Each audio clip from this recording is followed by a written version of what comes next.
Well, good evening and welcome to the December 15th Public Safety Committee meeting of Rutherford County. And good agenda tonight. I'll stop right there. But I would entertain a motion to approve the minutes of the last meeting. Second. All in favor? Aye. All opposed? Anyone, any changes? Let's go ahead with the Correctional Work Center. Good night. How y'all doing? Good. All right,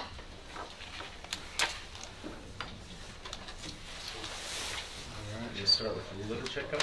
Let it pick up. Yeah, that's what we got first.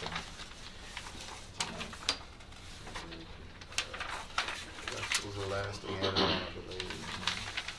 Yep. Month of November, we collected $3,169.91. And everything's going great with that. What's on the minutes of the next one? Yeah. Okay. Minutes for the December meeting. Discussed the expenditures, everything was good. Talked about Dr. Rudd's contract and all that. Mayor Burgess is addressing that, but everything stays the same. Nothing was amended in that. Brought up the jail management system with the Sheriff's Department and ours, and they're changing theirs, so they're going to keep us updated on. They're looking at a system with Murfreesboro City, so once they get that implemented, they'll let us know. The DUI litter pickup came up, who collects those funds, and actually the funds that the offenders pay goes right back into the general fund to support the running the program. So that's the answer to that question that was asked at the board meeting. The monthly worker report for November. We saved the county $129,216. That's from inmates going out to work in different agencies and even on the compound and in the facility itself. Can we go back to your board report for just a second on that? When you were saying that, you mentioned it, about the DUI funds going into the county general. Yes. But then it says here, Rutherford, the work center doesn't get any of the funds, which, okay, we know that, but it says Smyrna is the only one of the three that consistently pays. The board bills. So that's separate. That's when we send the daily board bills for them staying at the facility.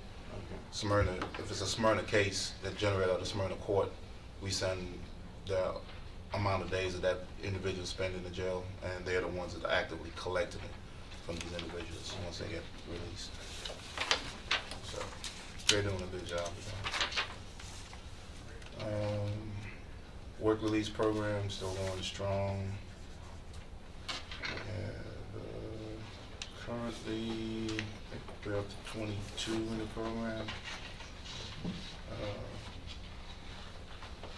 5 completed the program in November, 1 hired full-time at Presco Tech, 1 hired full-time at Interlab, and we had 3 that had disciplinary issues, but other than that, I mean, those things happen every now and then with some of them. But overall, the program is really going good, and hopefully it'll increase even more, but I guess it's up to 23. So we'll double next year, we'll see. Yearly activity report, November, we average daily count was 155. Those are felon days at 228, the misdemeanor days 4,430. Work crews average 76 going out on a daily basis.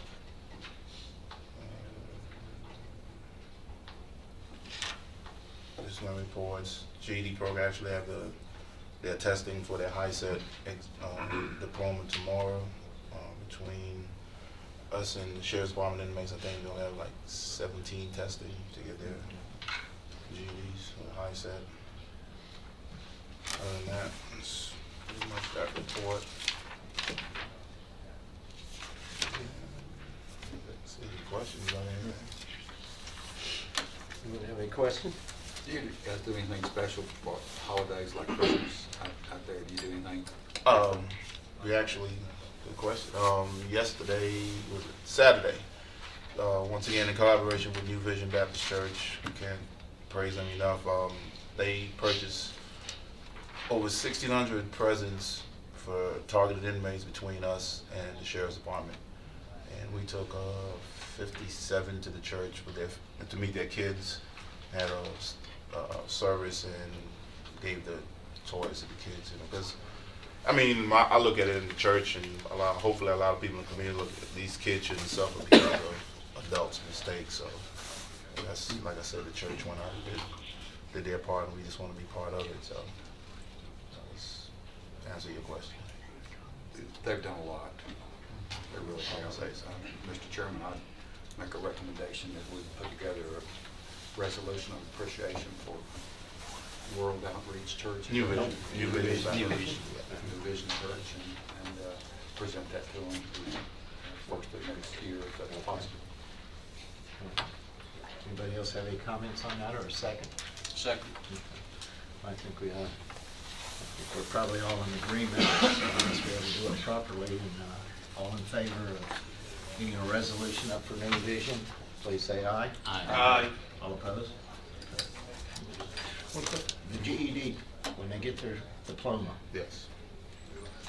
do you see as many of them coming back as you do the ones that No. don't? Yeah, it drops. I mean, it's like maybe 10% might come back. I mean, it rarely changes their whole outlook. They actually now can find, real jobs instead of just labor jobs. Some of them even go on to higher education, go back to college. So yeah, it's a great program. Well, thank you much. Thank you. Have a good Christmas. You too. Mr. Chairman, I move that we approve. Oh, okay. Second. All in favor? Aye. Just hit me. Okay. Juvenile detention, Ms. Duke. Good evening. Hello. Okay. I have brought before you our information for the month of November. I will happily answer any questions that you have. It's not as complete as normal because our meeting was moved up and is a little sooner than it usually is. But if you have any questions about the report, I'll be glad to answer them.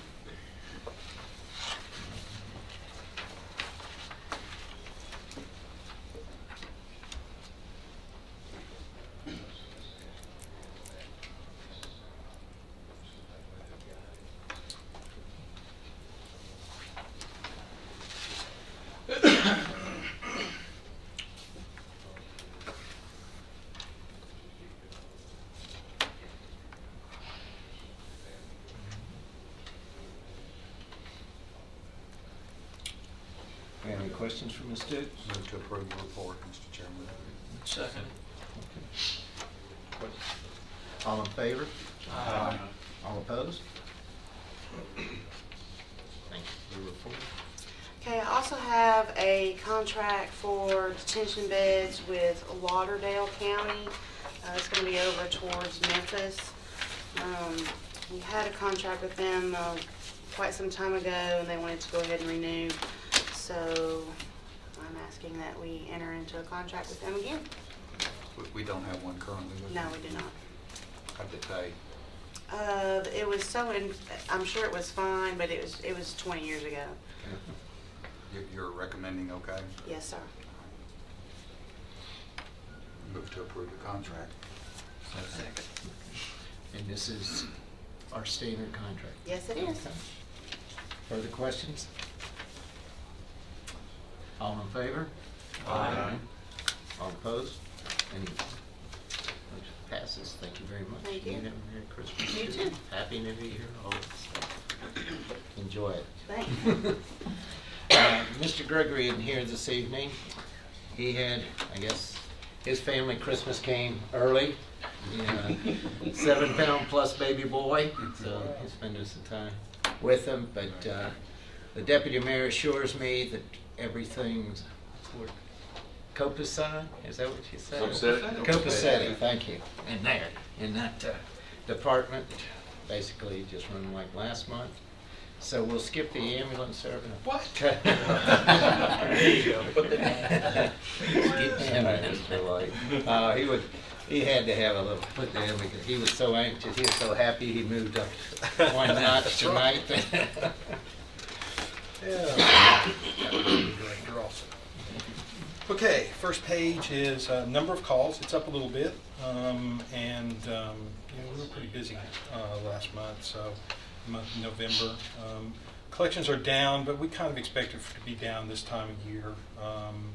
And so the rest is how much per cost on the ambulances, and then the bottom of that page is the number of calls that responded to out of unit or out of zone. That's a little bit better represented over on another page in just a few seconds. Okay, no questions there. We'll go to the next page. This is our in-service training, some of the things and some of the meetings that we go to, and some of the in-services that we're doing, along with our REACT and special events and standbys, and the special operations team, and what they've been doing also. There's no questions there. The medical coverage at MTSU for basketball, roughly how many people are there at a game? Oof. I don't know. Can't even tell you. I've never covered that particular event, so I don't know, but there's quite a few. I was just curious because you do all the high school football We do. games and MTSU's, but I don't see it for the high school basketball games, and I can't. I don't think that's a TSSAA requirement at the basketball games. Okay.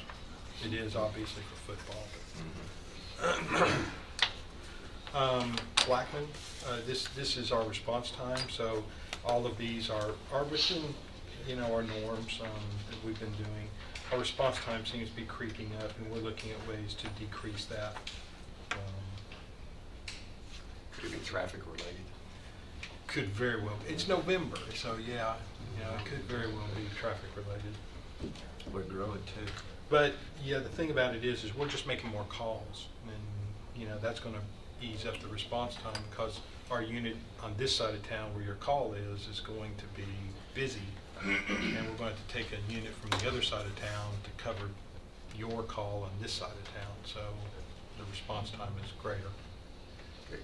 Getting back to that training that on the prior page, is there a requirement,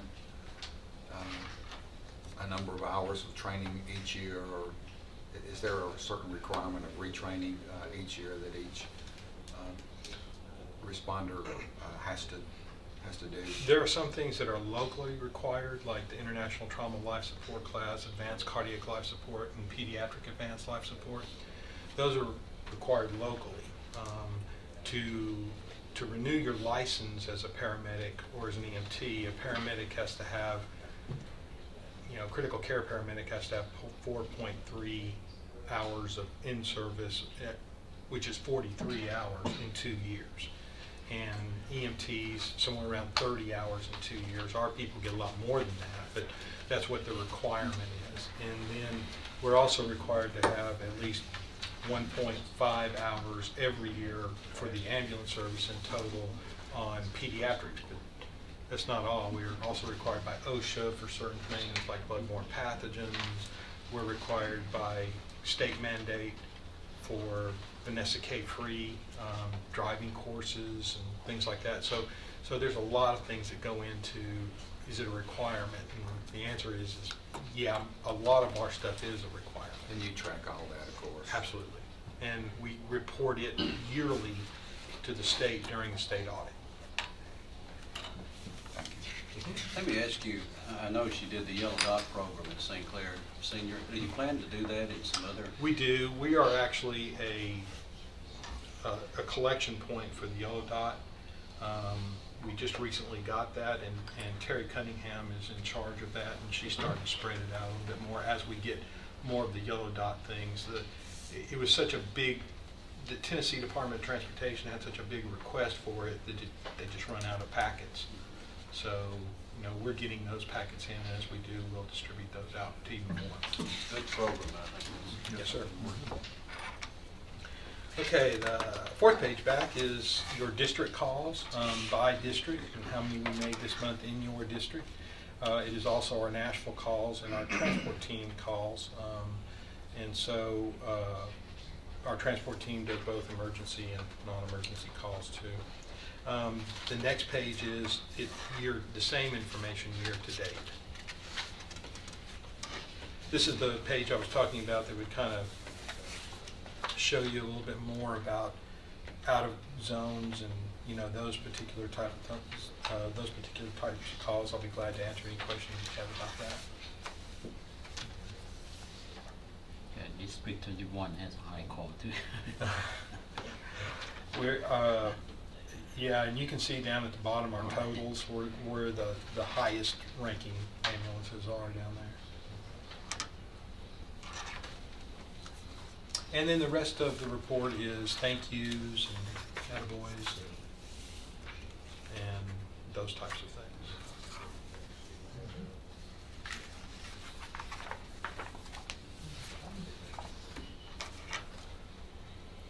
Mr. Chairman, that's the end. When y'all are ready, I'll entertain a motion to approve the report.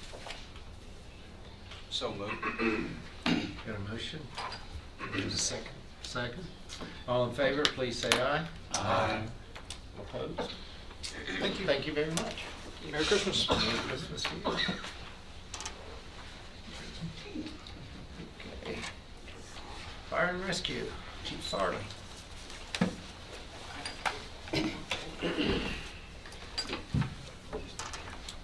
First thing I want to go over is the year-to-date totals for fire rescue. This is just my department. We run 1,125 calls year-to-date up till Friday. And then for since the last Public Safety Committee, we run 95 calls. These are all broke down by description of each incident.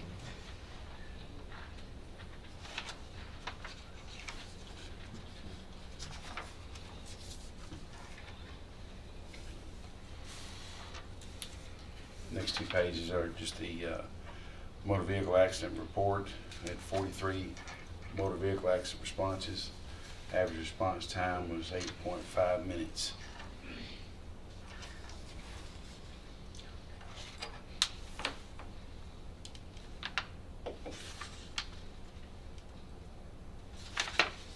Next page is reports of structure fire that's had damage. Broke down by each district. The one on Manchester Highway came out about 10 o'clock on the 13th.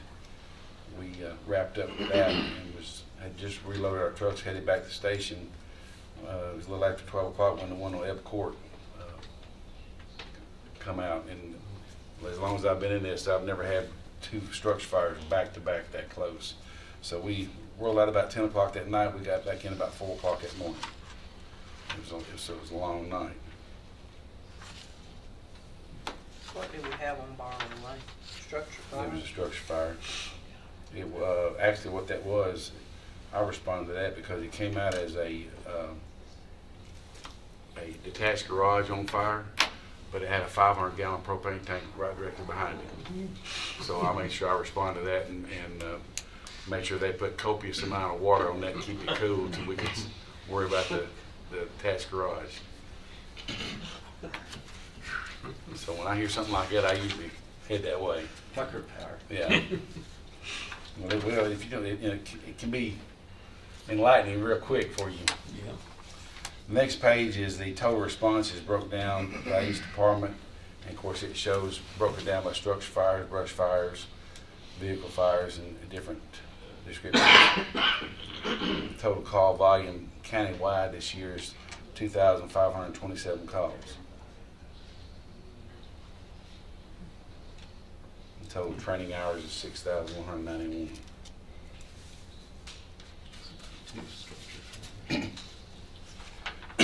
I've added this last 10 pages just kind of give you an idea of what I'll start doing is I'll start giving you a report on this every month as far as training, but this is kind of a description. You kind of thumb through it, showing what we provide countywide. Some of this stuff is done in-house, and some of it's things we offer countywide as far as firefighter basic training, hazmat awareness, basic education, firefighter survival, firefighter RIT, and it shows the total hours, students that was in this class. And total for this year countywide is over 4,948 hours and 647 students. Now that's to say that some of those students out of the 647 could have been attending some of the same classes. But that's how many actually students we've trained and the total hours we put into it this year.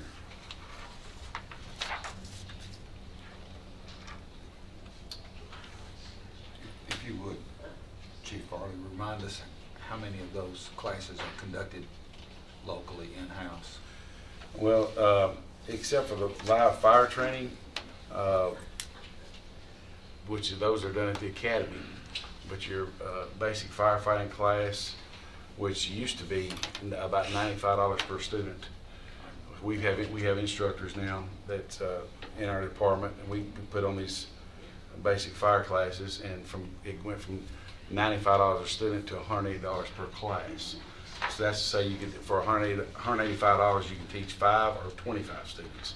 And that's what we open up to the whole county, to all the volunteer departments, because state law requires they have to have at least 64 hours of basic firefighting training before they can actually respond on the truck. We actually give them 80 hours.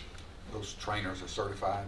Yeah, all of our instructors are state certified through the Tennessee Firefighting Commission and through the Academy, ACI instructors that we could actually go to the Academy and teach. So they have to have that certification before we allow them to teach these classes. That is a substantial savings to the county. It's thousands and thousands of dollars in Well, savings. if you figure just, we probably put 60, 70 students a year through the basic firefighting at $185 per class, where if you broke that down, we're used to is like $95 per student. So that's a great savings. Sure is. And then we have the TARS education that we teach them all, and of course we have instructors that do that. So everything we do and we've accomplished in the last 4 years as a county fire department by building and training these instructors and having people in place has really, the level of training has really gone up in the last 4 years. And also by saving thousands of dollars by having those instructors, you know, in the county. We also have a paramedic that's on my department that she kind of oversees our medical responses, and she teaches a EMR class. So we try to teach one at least once a year. And basically what that does, that brings the students in, teaches them medical first response. I think it usually costs them about $40 to get their license and stuff, where before that would cost each student $300 if they paid to take that class. And of course Randy White's oversees her and makes sure we do everything according to their protocols.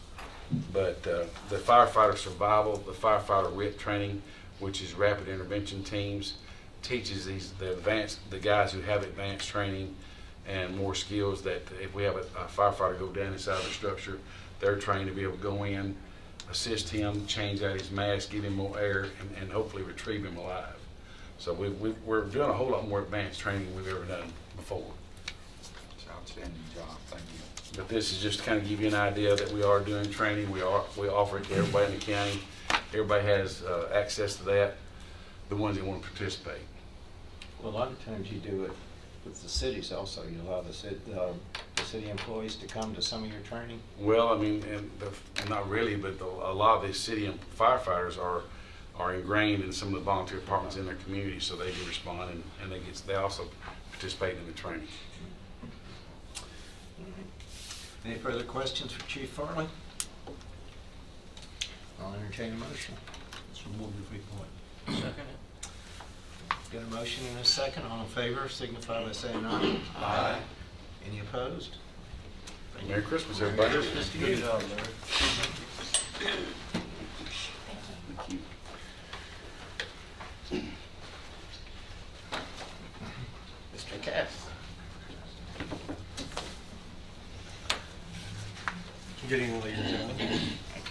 pretty quiet month since our last meeting. We had no on-site responses to requests on site, although that doesn't mean we'll get calls in the night. A lot of them are inquiring about state resources, such as bringing in TDEC or EPA or something like that on a spill. So some of the things, we don't do reports for something we did over the phone, basically. So we did have a few of those this month. The biggest things that we're working on right now is, of course, the tower project. Right now, the project is for the first 5 sites. Is all the configurations been completed by Motorola. They've done turn-up on those sites. There still continue to be some outlying minor issues with audio and such as that.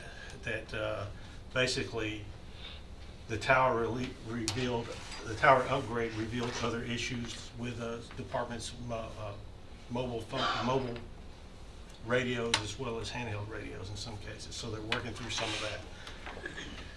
And we're continuing work on finishing up the last 3 sites, and this should be done by spring of next year. We're still working through the 2013 Homeland Security Grant. We pretty much got it all allocated and spent. It doesn't expire until April 30th, 2015, but I like to, once you get money, it needs to be spent on what you promised you were going to spend it on, and go ahead and get it done. And as right now, it looks like we're going to be able to spend all $140,000 of it, with the exception of about $36 worth, which we'll turn back in. We're continuing our planning with the town of Smyrna for their Prepare-a-thon, March 16th through 21st, which is going to be a really good, large event. And a couple of events. We got the Team of Comms exercise on the 1st of January, and Homeland Security District 5 workshop. I'll be attending that from the 12th through the 15th of January as well. Subject to your questions, that's about all I got. Any questions for TK? I like seeing those down there with no hazmats, if y'all attend. Yes. By the way, a little follow-up on the one. Remember, you might ask about this. Laverne had that chroming plant that actually EPA and TDEC have completed their operations. They've completed the cleanup. Actually, they got done with that by about the 20th of November and sent out a report, so that's all done. I don't know if there were any fines or anything associated with it. They probably wouldn't tell me that right up front, and it probably takes a little while to adjudicate. Yeah. You've heard the report. We have a motion. Move to approve. Second. We got a motion and a second. All in favor? Aye. Any opposed? Merry Christmas.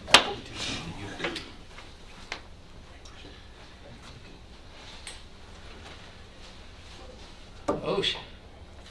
Mr. Good. Good evening. How are you this evening? Oh, I'm fine, thank you. I'd like to report for the injuries that for the month of November, we had a total of 24 injuries. You can see from the report there, the breakout of that. That brings the total injuries for the year requiring medical attention to 205. Of those 205 requiring medical attention, 106 of them were recordable under OSHA. 68 of them had restricted days, 22 with lost time days, and 16 classified as all others. Of those injuries, the total dollars incurred to cover the expense of those injuries are estimated at $39,750. And if you look at your graph there that you have, comparing this year to the 2 previous years, in 2012 at this time, we were at 196. Last year we were at 172, and this year we're up slightly at 205.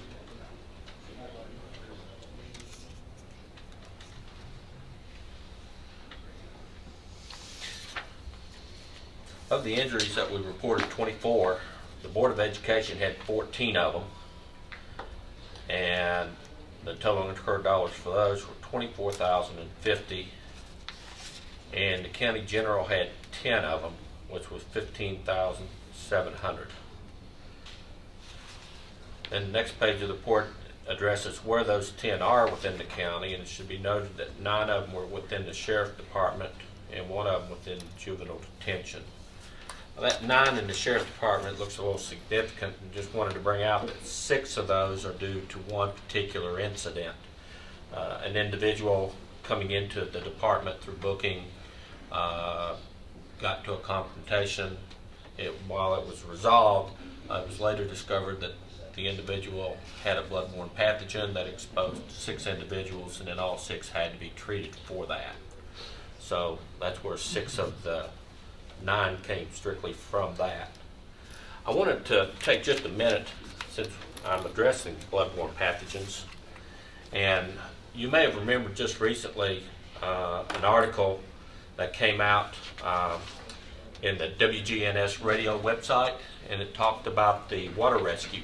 If you haven't seen it, basically it's to commend the Rutherford County Fire and Rescue and the Sheriff's Department for the rescue of 4 individuals, a family of 4 actually. I just wanted to pass that out to everybody so that they can read it.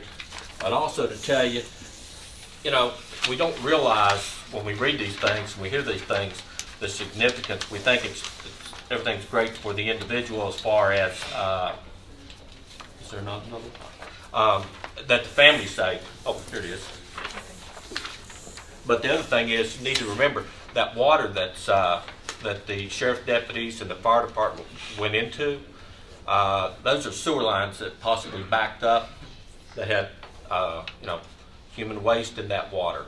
Other things that have backed up into that water, and of course those fire and rescue individuals that go into that water then have exposed themselves to that. And so when we have great things like this that happen, we need to understand that our employees are putting themselves at risk when they do these things, not only just because of saving the family, but other things, the unseen risk.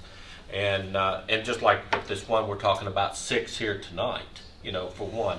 This is not in the numbers for tonight because this happened in December, so I'll be reporting this in January. But just let you know that these individuals, you know, put themselves out there and exposed to risks that they can't see and have no way of protecting themselves from. And I just wanted to bring it to your attention, the outstanding work that county employees are doing, and no second thought to themselves in that. So just wanted to touch base on that while I could for the moment. So Thank you. Why don't you Go go ahead. ahead and mention the other part about it, about the signs that are, say, high water. Oh, well, yeah. I'm sure that there's all things out there that people have signs that says high water, please don't go into these areas. Swift water doesn't have to be deep. I mean, you can have 6 inches of water and run swift enough, and if you step in it, it'll sweep you right off your feet, and you don't realize it. And things like this, you know, you don't know how deep the water is, because there's not always markers out there to tell you how deep that water is. You get out there into it, and your car just be swept away. And unfortunately, that's what happened, and this family of 4 was put at risk. So just need, of course, always remember that. So, yes, sir. Bet they wish they had taken a few more minutes and stopped and going around, right? I'm sure. But I just want to bring that up because those are some things that I think some of our rescue people don't get enough recognition for, and people don't understand when they do that. They, oh, that's great, but then they don't realize what they put themselves at risk. I mean, when there's a fire, we all see the fire and we know the building can fall and things like that. But there's other risks in this. There's no defense. No matter how much precautions they take in that water rescue, there was nothing they could do to protect themselves from the biological or bloodborne pathogen. So, also, just to kind of bring you up to the point here for the total dollars incurred for the year. In 2012, this time we had spent $564,000. Last year it was $313, and this year we're at $316. So, comparing, looking at the number of injuries versus what we've been paying as far as the costs are down. So that means the cost per claim is down. So the injuries are not quite as significant as far as cost in the county as what they have been in the last couple of years. To be just only $3,000 different right now from where we were last year. So, with the number of injuries. The last thing I wanted to bring to your attention is more of a procedural thing that's changing.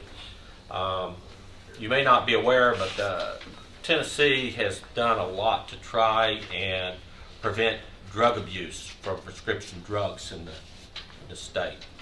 And in that, they've recently passed an act in 2012 called the Tennessee State Safety Act, Prescription Safety Act. And what it did, we don't see it as individuals, but we see it in the pharmacies, the way pharmacies handles our prescriptions. They now have a database, and it's caused us a few problems in the way an employee that has an on-the-job injury gets his prescription filled. Basically, in the past, if somebody had a prescription from an attending physician, they went down to the pharmacy, handed it to them, told them it was Rutherford County government, they billed us direct, and that was the end of it. Can't be done like that anymore because they have to track those prescriptions. They have to track the narcotics and things like that. And they can't do it just by walking down and then coming around and billing it back to the county. So we've had to find some other way in order to ensure that our employees can get their prescriptions and get them filled at no cost to the employee. So one of the things that we've brought in is what's called the first fill card. And this is just a short letter that I'm going to be sending out hopefully tomorrow morning. And it just tells all the employees basically what's the result of the act in the state is, and then let them know that if for some reason they're injured on the job and they're given a prescription for their injury, for their treatment, then when they go to the pharmacy to fill that prescription, they're going to need to contact my office first so that we can provide them with a first fill card. And once they get that card, then as long as that they're being treated or receiving prescriptions for that injury, they use that card for that injury. Give it to the pharmacist and it's filled against that card. And once that injury has closed for treatment, then the card is no longer going to be valid. So I just wanted to make you aware of it. This is a letter that I'll be sending out on that.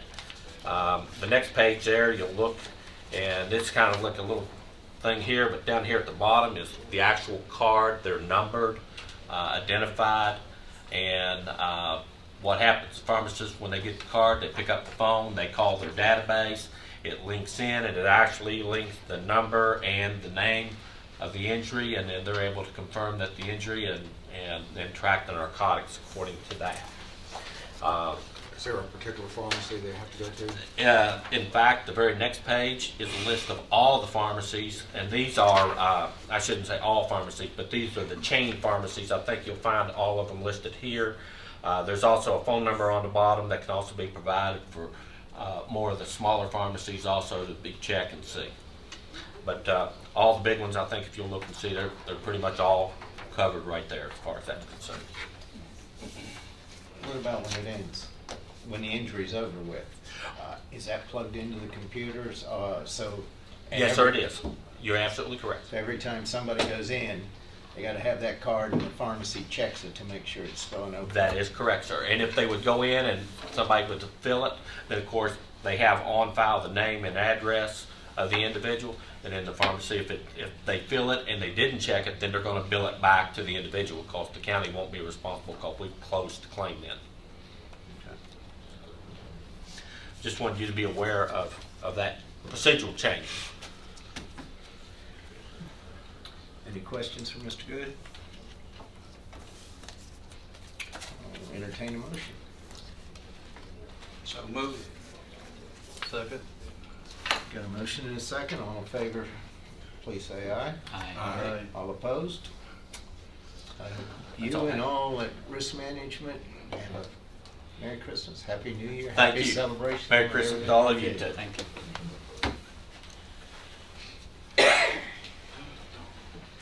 Good evening.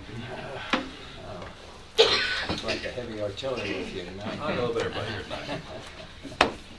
I have just one thing tonight, though. And then the report. There you go. Okay, the amendment before you tonight is the contribution. We want to recognize contributions that we received for the Shop with Sheriff program. They did that this past Saturday. We had budgeted a little bit ahead of time and then had some extra funds left over from last year, so we were able to go ahead and pre-fund that, and this will all go back against that and balance out our budget for the year. But we received donations, $10,200. We had 40-plus kids go through the program. There'll be Major Jacoby will come up and talk about that here in a little while. We'd like to put those back into our other contracts line item, and that's about it. Real simple.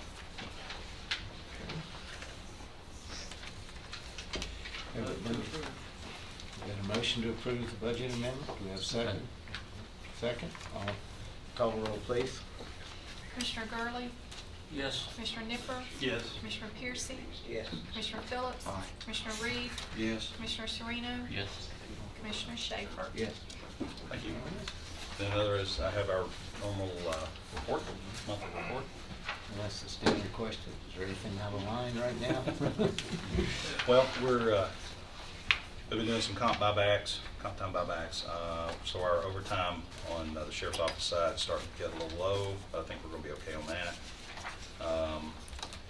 As we mentioned from the get-go, we think that line 307 on 54-110-307, even though it's at 65% right now, we're thinking that the billing on that will probably catch up with us at the end of the year, because that's where all of our cell phone stuff and all our cellular data comes out of. And that one we're going to be looking at towards the end of the budget year. But we'll call your attention to, though, on the detention side, page 2, which is 54-210-422 food supplies. Here we are at the halfway through the year, we're down to 28% on that. And from the get-go, we were talking about that beginning of the budget year, that was probably going to be a problem for us. So we're going to continue to monitor that. We may come back with an amendment for that for too long when we get into the spring. Hopefully by, I'll probably see if we can figure out something in February. What have you been, rough average, 850? 850, yeah. So, and there's, gasoline's hovering in there on the sheriff's office side. We're kind of hanging in there. If the prices will stay low, I think we might actually make it. We're at 57%, roughly 56.5. We might get lucky and make it through the year on that one, so we'll see. But other than that, that's all I have. I'll entertain any other questions you've got. With the tower improvements, did that affect any of your radios, or? I mean, That would be a question for Steve Spence, and he'll be up here. I guess I got that right. Is that right? That's right. Okay, just want to make sure. Everybody else is saying you're right. Oh. When you Steve. Yeah, he's like, oh, I don't want to talk. Anyway. Everybody started pointing fingers at it. Oh, that's exactly right. That's exactly right. Any other questions for Mr. Russell? Okay. A motion to approve the report. So moved. Second. Got a motion and a second. All in favor, signify by saying aye. Aye. Any opposed? Motion passes. Merry Christmas to you guys. Thank you. Y'all have a good one. So, Virgil Gamble's going to come up. next up again, just Good do this afternoon. part. I get to do the fun part. All right. As we've been doing, we just wanted to give a quick synopsis from each division, not tally too long, because I know it's, I don't want to make it into a long night, but each division, of course, has some information they wanted to share tonight. First, I want to call up Major Sharp from CID Division. Just pay attention when I pass it around. One thing we really have to concern ourselves with is the highlighted yellow part. That's just for the month of November. The one that's not highlighted, if you try to look at, is the totals for the year of 2014. But for the month of November, we never had 193 cases assigned. Recovered $2,700 worth of property. 16 arrests. Now, of those cases assigned, 55 were assigned to Family Crimes Unit. Of course, in November, we've had 87 cleared cases, and like I said, the total underneath that for the year so far is 1,547 cases that are cleared, and those are cleared out by arrest, unfounded, which normally goes to the Family Crimes Unit. So if someone calls in on a possible child abuse or neglect, we'll go out and investigate. If there's nothing to it, that's closed by being, unfounded. We'll also close them out by arrest and arrest pending, meaning that there's a warrant out or the investigation's ongoing and arrest is coming. So we'll go ahead and close that. And then also through recovered property, we'll close cases out that way, or clear cases that way as well.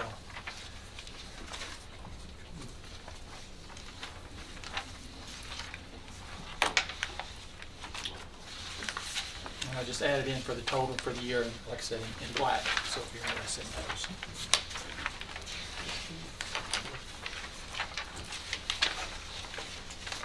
Any questions?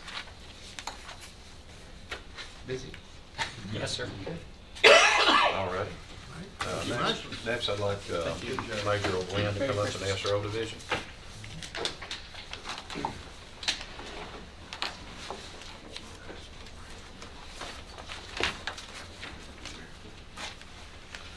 All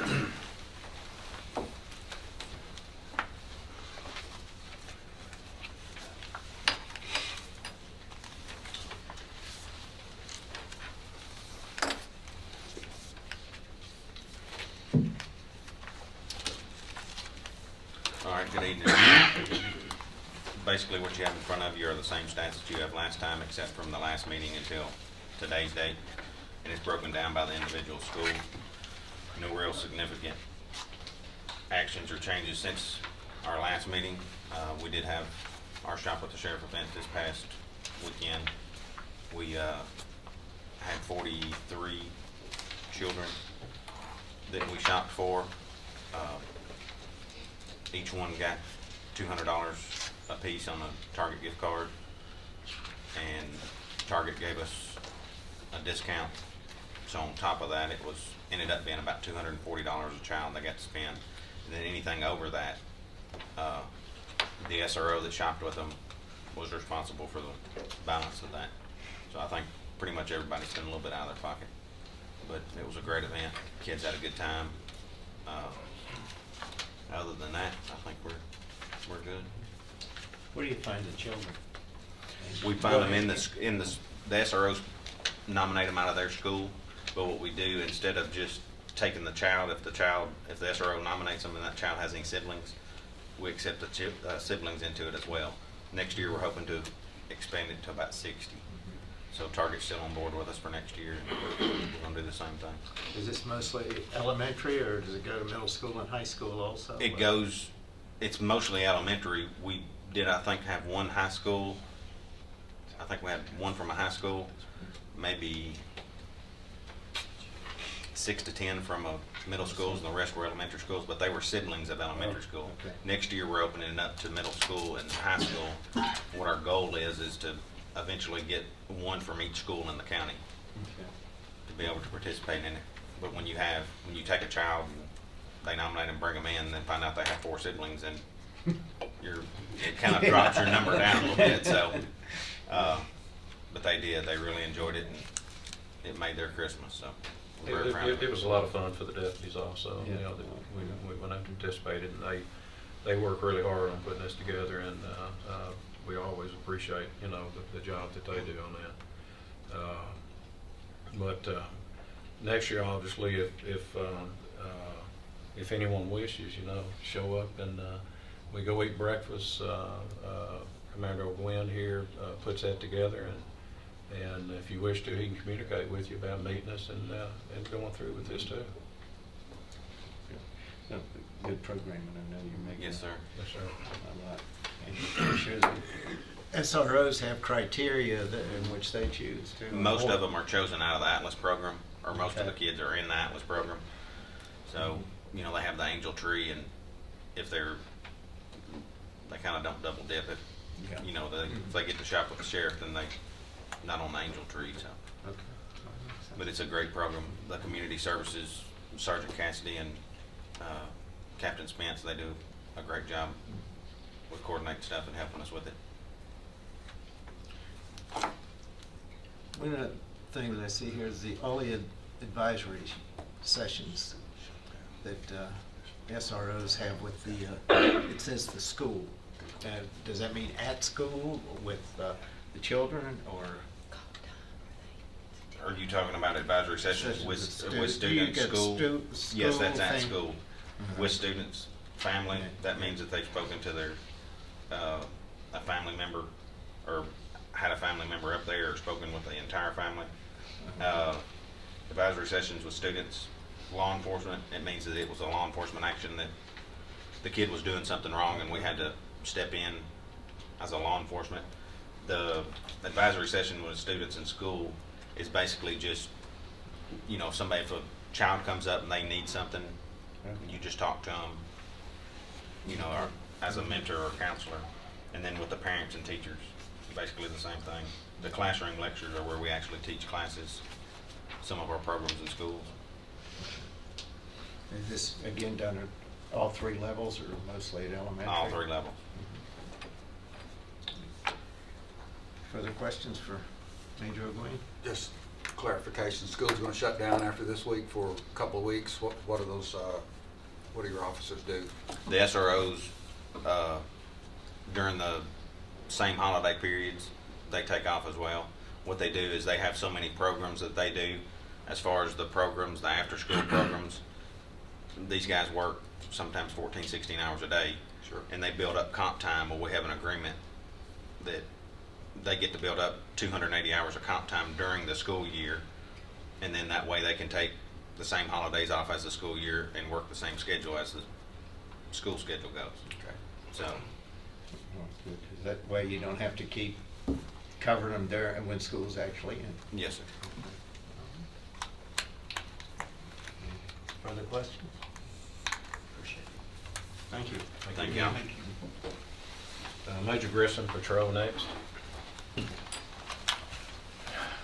Good evening. Good evening.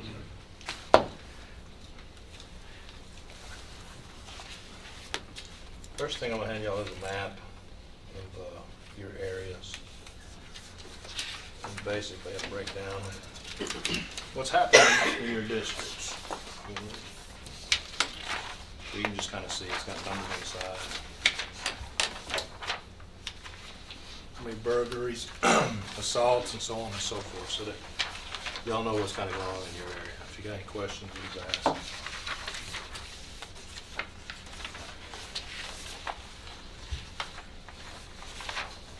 And then the second paper I'm gonna hand you is just the monthly statistics.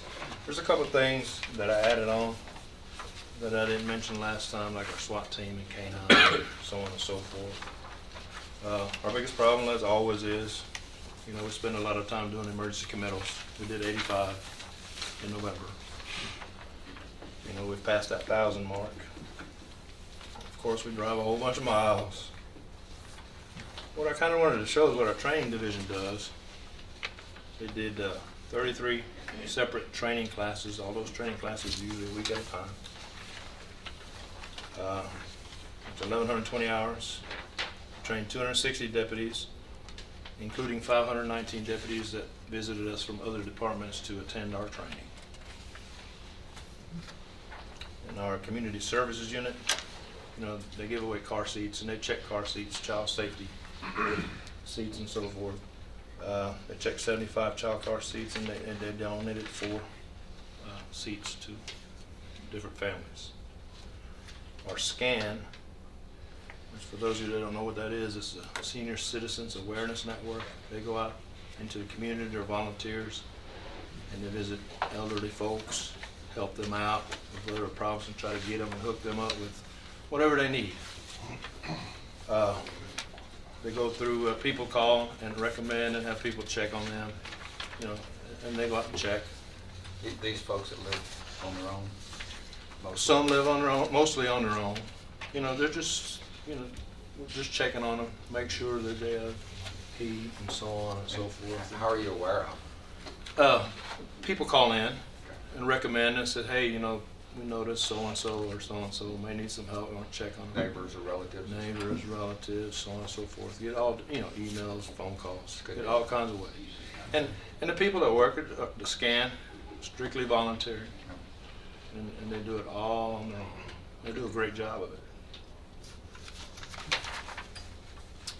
K-9 unit, which I haven't mentioned before, you know, last year, or this year I should say, we did 21 rescue events, search and rescue events. Other agencies assist, which means, you know, other agencies within the county or outside the county during search, whatever happens. They did 44 apprehensions, and doing all those encounters, we only had 1 bite, which is a good record. FAST team, that's SWAT team. It stands for Felony Apprehension Search Team.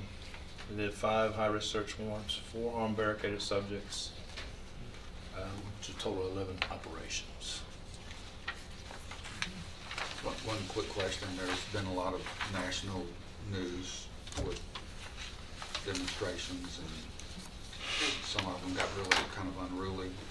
Are you guys ready to respond, helping as it relates to the cities? Yes, sir. They were having it. Absolutely. Thank you. Absolutely, we are. Thank you. Wait a minute. Child car seats.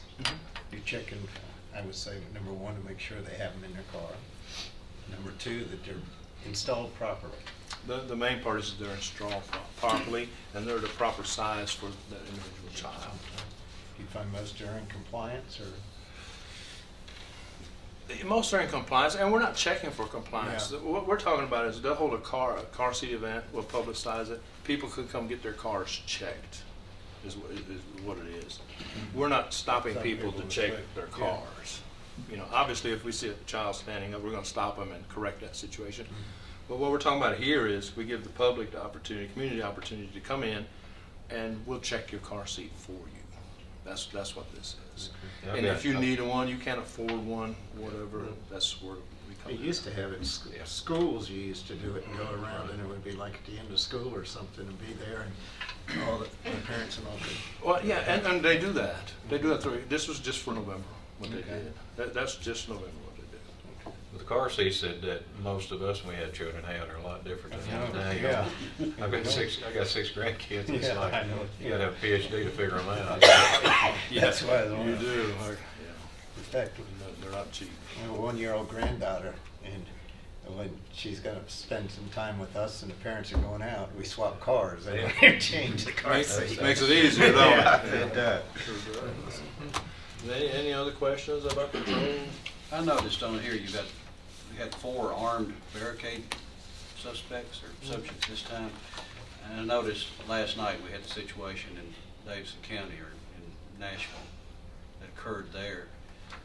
Is there more precaution taken in that now, or are y'all taking more training in that area? Because it seems like there's more of that involved too. Well, you know, I like to say we probably got the best SWAT team here in the state. And people come to us for training. I mean, we had Memphis actually, when just last week, 2 weeks ago, they had fast team training, which is SWAT team training, and they asked to send a bunch of their officers up to our fast team. So we have a very good reputation. They do a great job. They train as much as possible because it's not a full-time SWAT team. You know, if it was a full-time SWAT team, they'd train every day, every single day. But since we're taking deputies off the road, it's on their time and whatever, you know, but they do as much training as they can, and they do it efficiently, and they do it a lot.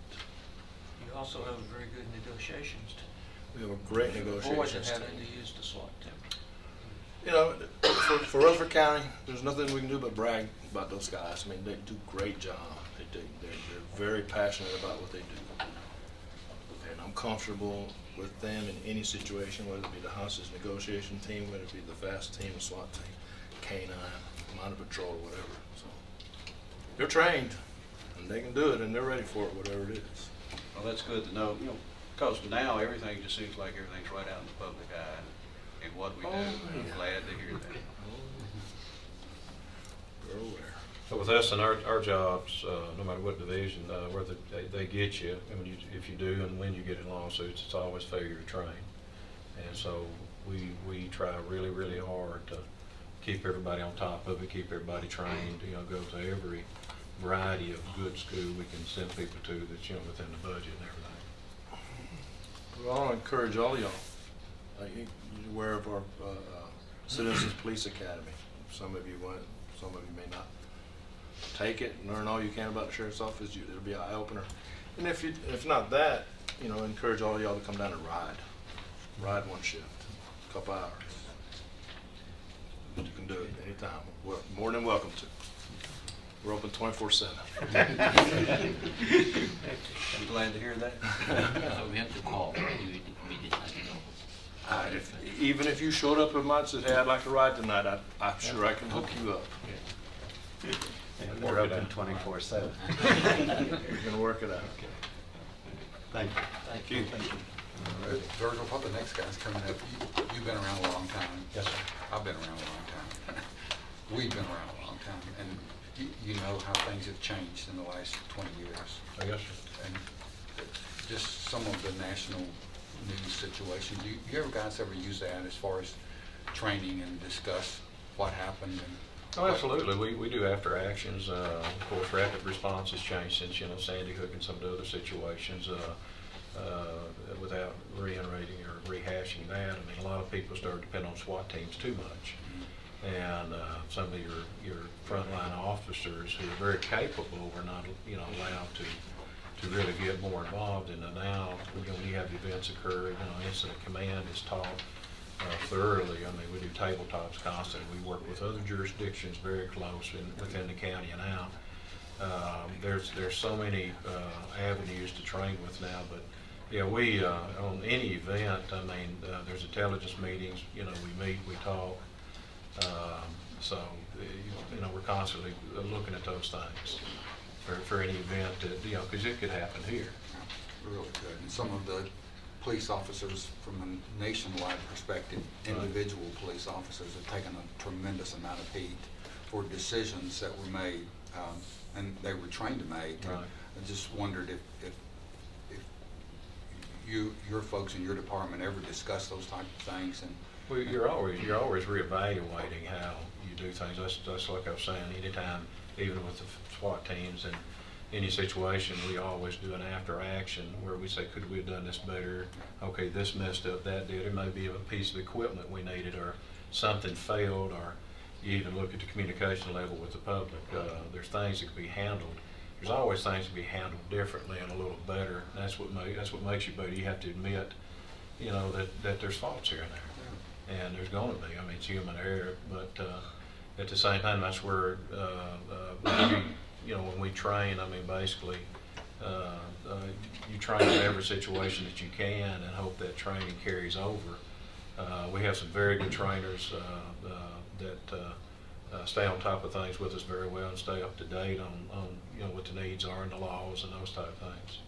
So I feel real comfortable. I mean, going back, like I said, without reiterating my old time in this, but I've been there 37 years now, and I remember back whenever all we had was a tear gas gun. That was our SWAT team back then. So, and we found out real quick it didn't work well with Venetian blinds. So there you go. And okay, next person is Major Goff over Warrants and Records.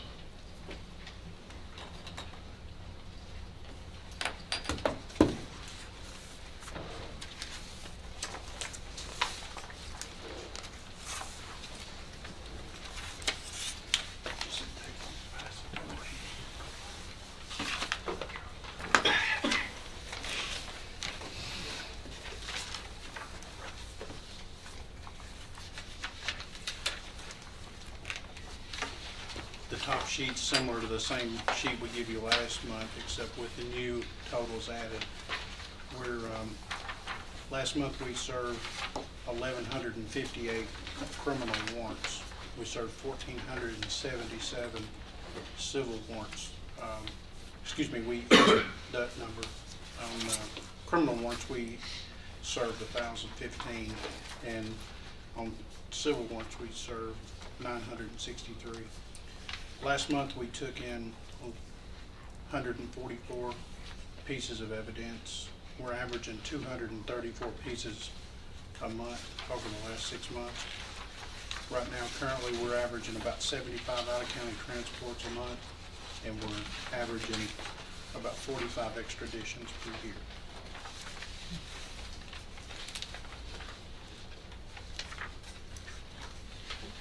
What's amazing is the number of active warrants. Yeah. That seems to be a problem almost everywhere I hear. I mean, no real easy solution to that. Well, it's a revolving door. I mean, some of these are carryovers, close to misdemeanor warrants. After 5 years, they're gone. And then civil expires within a certain period of time if you don't serve them. It's your felony warrants that are going to stick, and then they will do audits, off and on just to see, because sometimes we'll find when we go through those people that have been deceased in some other situations when you do that. But it's a constant ongoing battle to keep up on it. Thank you very much. Thanks. Captain Cagle with the detention.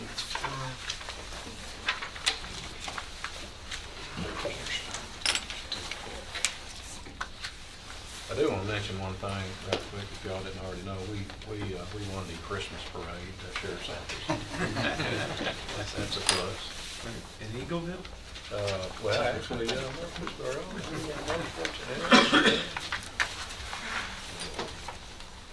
Good evening, gentlemen. I'm here. Madam Thompson couldn't be here this evening. And for the ones who don't know, I'm Captain Cagle. What I wanted to discuss with you was the November stats. This is just a snapshot of what we've done in the jail for the month of November. For our summary of intake and arrest, we had 1,200 people be arrested. We released 1,200. And that's rounded off numbers. You can see one is 1,245, the other was 1,249. Our average daily of inmates, daily average is 843. And our particular inmate count today was 834. For the month of November, we served 82,000 meals. And then in this month, we're going to start on renovations and booking, and for the public and also for your constituents. We have signs up, so if they come into jail and need to make their way to one of the lobbies or booking, there will be signs posted to help them get around. Those renovations will probably take about a month and a half. We're hoping no more than about 45 to 50 days, so that's what we're shooting for. We also have got 17 inmates taking their GED test tomorrow, which is now called the high test. It's not GED. But they'll be taking their test tomorrow. So that's our snapshot.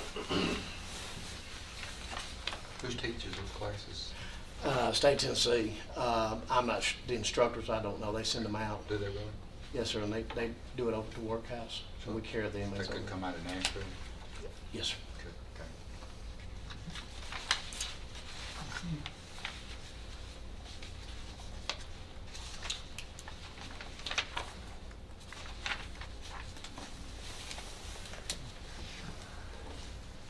For those of you new, I'm not sure if the sheriff had told you this before, but when the facility was built, just to give you some knowledge, it's the original bed level, and there was around 550 beds.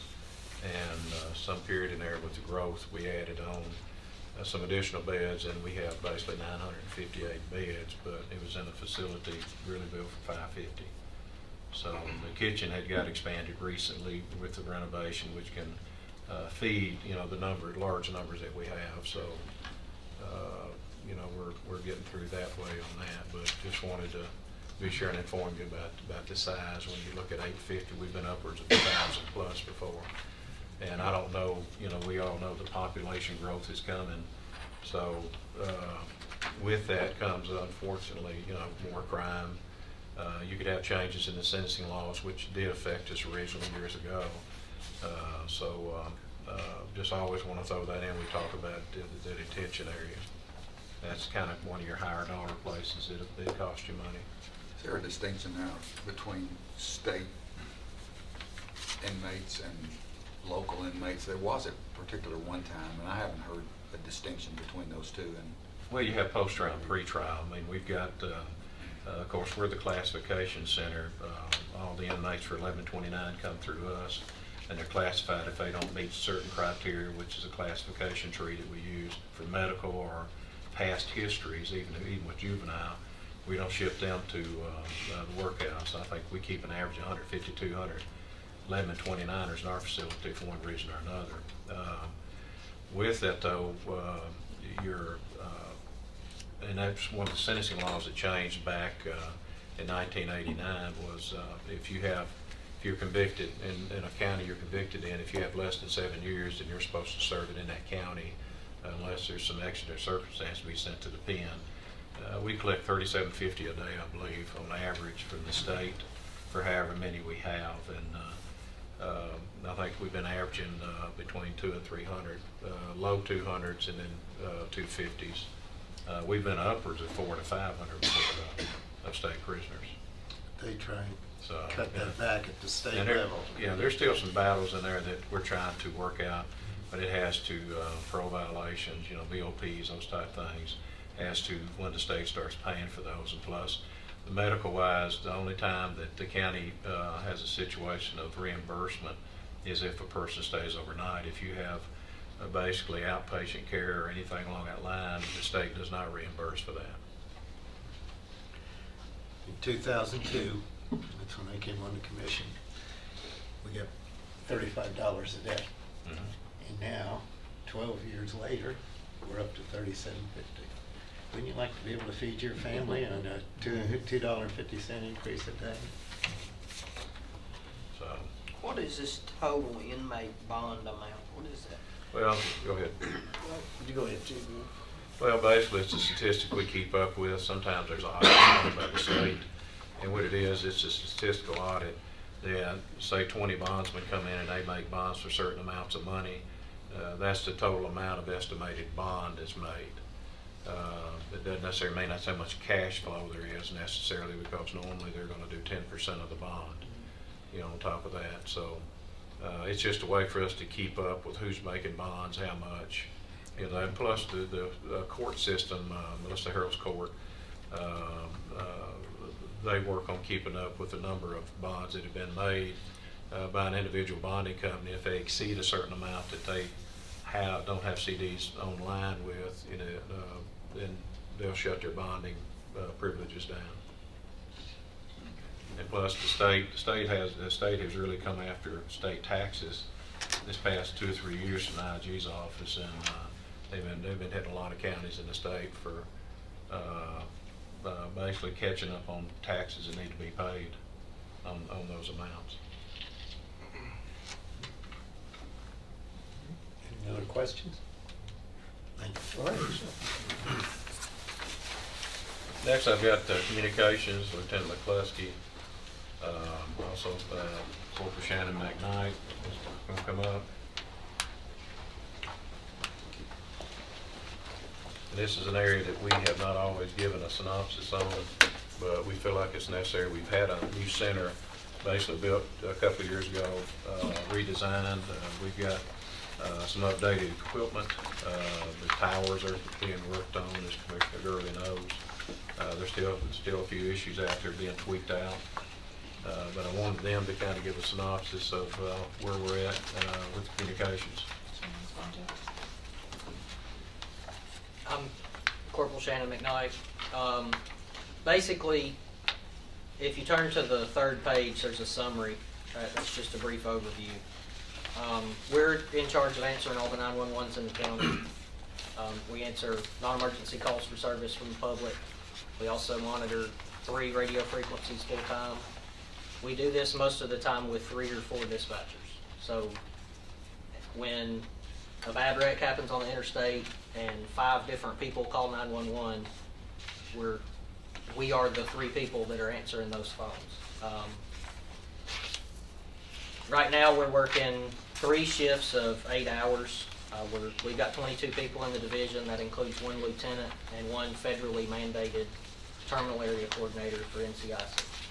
That person's job is to keep up with our paperwork, keep up with all of our NCIC entries, audit those. They report up to TBI, who reports up to FBI.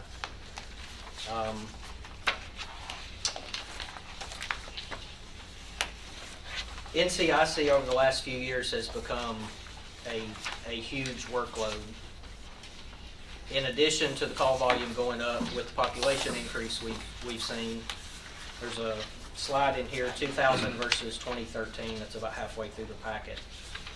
Our population in 2000 was 182,023.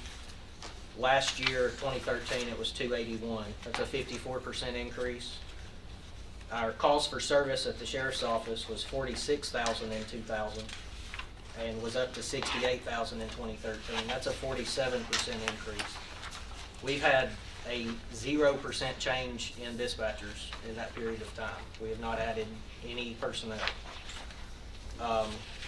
We're doing, I know it's common across the entire county, but we're doing more with less in communications, more so than a lot of the other divisions out there.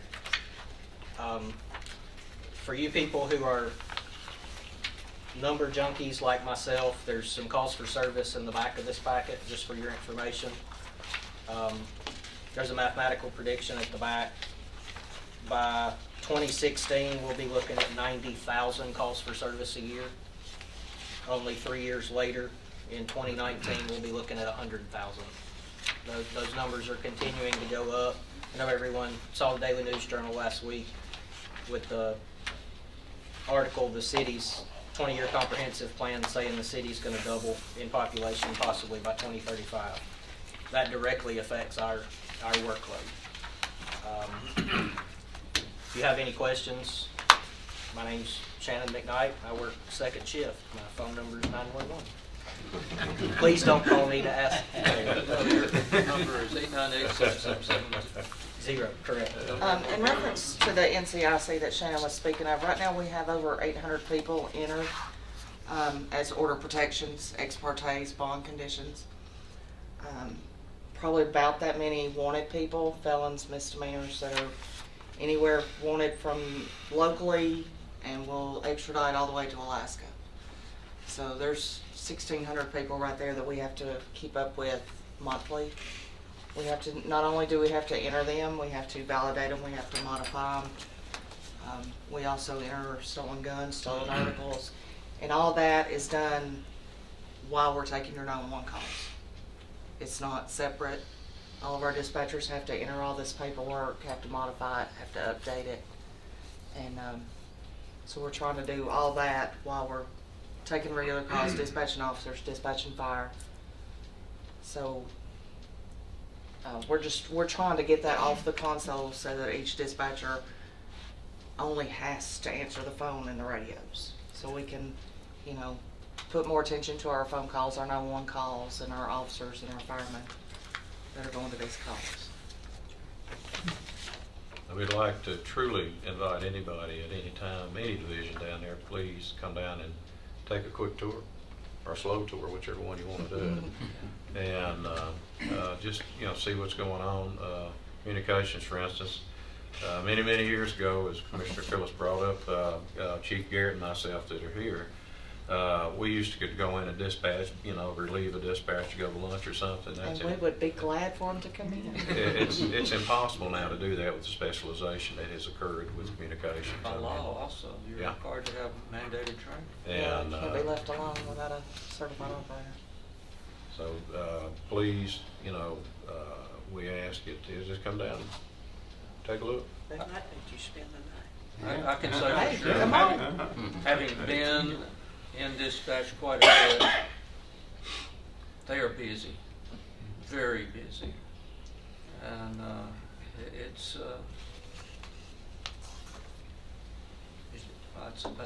There is, well, all the divisions have stressful jobs, but communications, you know, without, you know, remaining on this topic is, you know, they get the hard phone calls that they have to dispatch, you know, mother screaming, you know, and those type of things that go on, and they take it home with them. They don't have, you know, there's no way to get around it. So and we appreciate it very much. It's a hard job. But again, just, you know, when you have time, please come down and visit us. We'll feed you.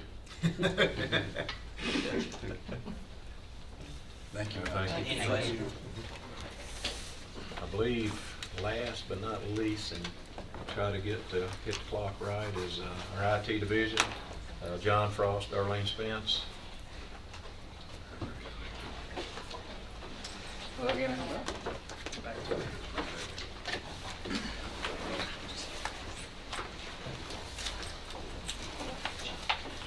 I was just thinking, when you and Chief Garrett started back, the communications were smoke signals, weren't they? I believe it was. Communications is difficult. When I started at the sheriff's office, I was there for 4 years, and I was in dispatch starting off. And it was difficult back then in 2002. It's come to the point now, I've tried to help them when like the tornadoes come through. I used to dispatch and go in there. It's changed so much I can't even keep up with it anymore. Anyway, my name is John Frost. I met y'all last time. Hello again. I won't take too much of your time up. The numbers haven't changed very much since the last time I talked to you, but I did provide you a printout this time. What I want to look at is the actual device numbers per listed network, what I've got on the first sheet here. The main network, which houses all of our main terminals and public safety software, you got about 560 devices. Now what I'm labeling as a device is a device with an IP address that's networkable. Okay? Okay. So you got about 560 in our main sheriff's office network. Our NCIC network, our National Crime Information Center network, which is the most secure one, is 21 devices. Our SEB, our Special Enforcement Bureau, our narcotics division, basically, you get about 10 devices there that are just within office, you know, like your desktops and your laptops. That's not including tablets. That's part of the top part. Proximity cards, these try to get you in the doors. You got about 7 devices there. MTI door locking system, that's for your jail. You got about 15 devices. DVR 279 for your in-house cameras. Patrol car DVR network, about 86. Video visitation network, you've got about 64 there.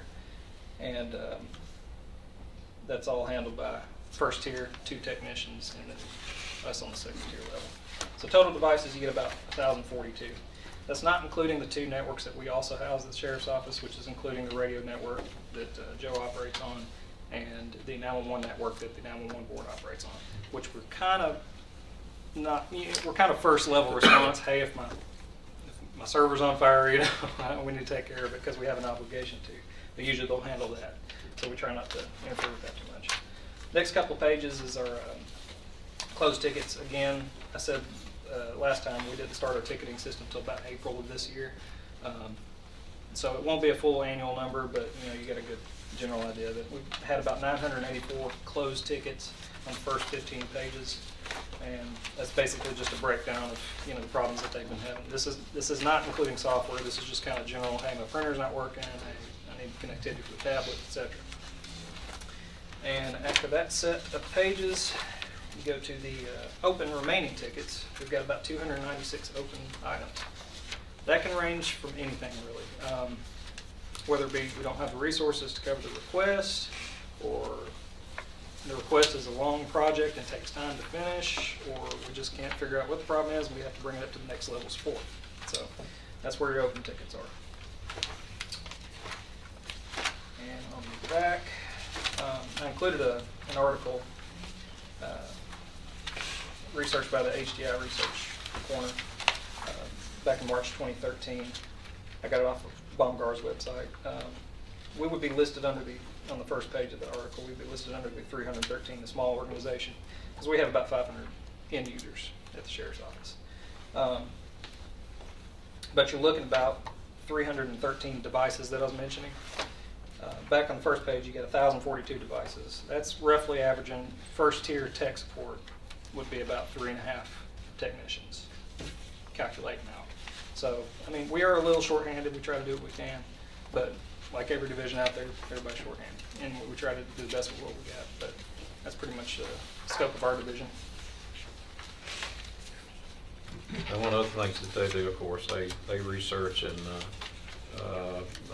software, you know, future needs, these type of things. And one of the things we're in the middle of right now, moving toward, we're supposed to meet with 911 board, I believe, next month, and we're looking at is possible funding from them to assist us in our CAD system. So that's one of the avenues of trying to update the system we have now.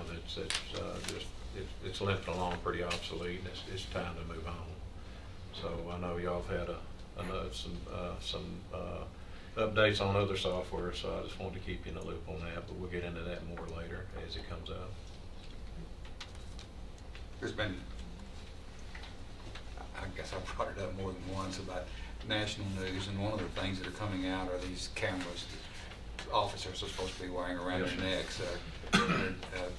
So that would be another paragraph for you to have another number of devices.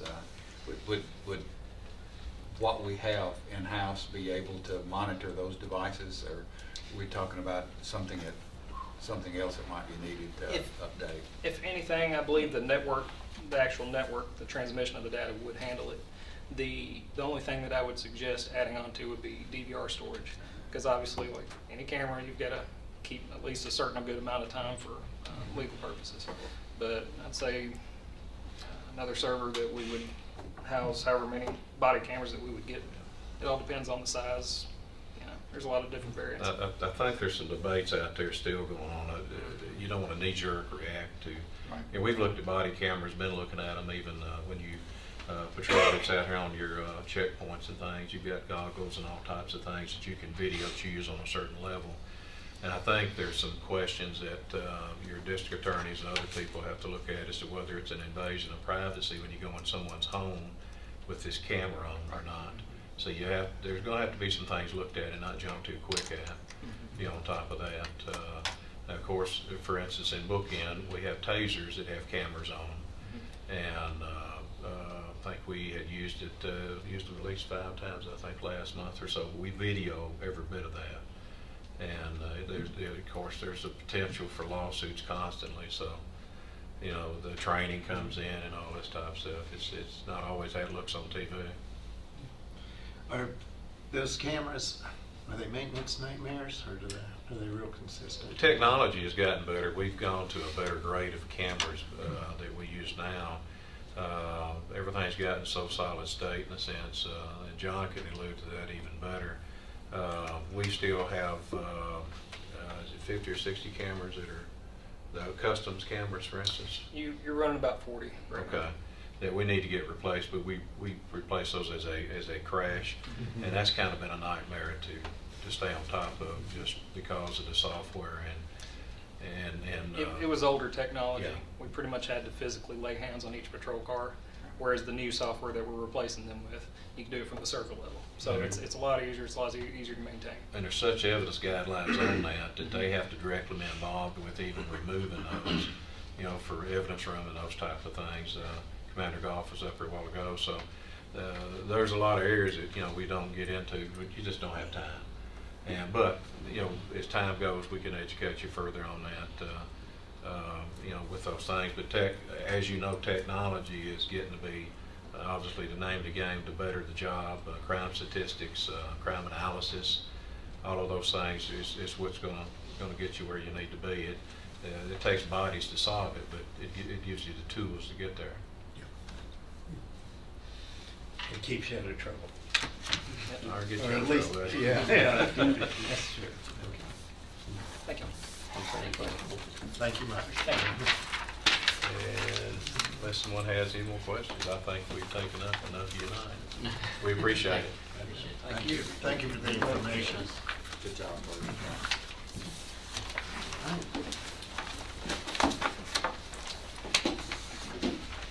Anyone have any other business? I'd like to mention one thing, the drug court. There's been a new director hired. His name's Trey King, and he'll be here with us next month. Have a report from over there. So, I believe there's also been a new assistant director committed. Jeff, can you update us on that? The hired assistant director, both the director and the assistant director will start on January 5th, be their first day. I can't remember the assistant director's last name. First name's Doris. I think his Commissioner Phillips kindly assisted us in the interview process, and I think it's a pretty good team. Going to have their hands full, but I'm sure they'll get it done. well, I want to wish everyone a Merry Christmas, Happy Hanukkah, Happy New Year, Happy Kwanzaa, and whatever else you celebrate at this time of the year. And well, as long as we're at it, since we're not going to get back till next year, may the stock market rise next year. We're adjourned.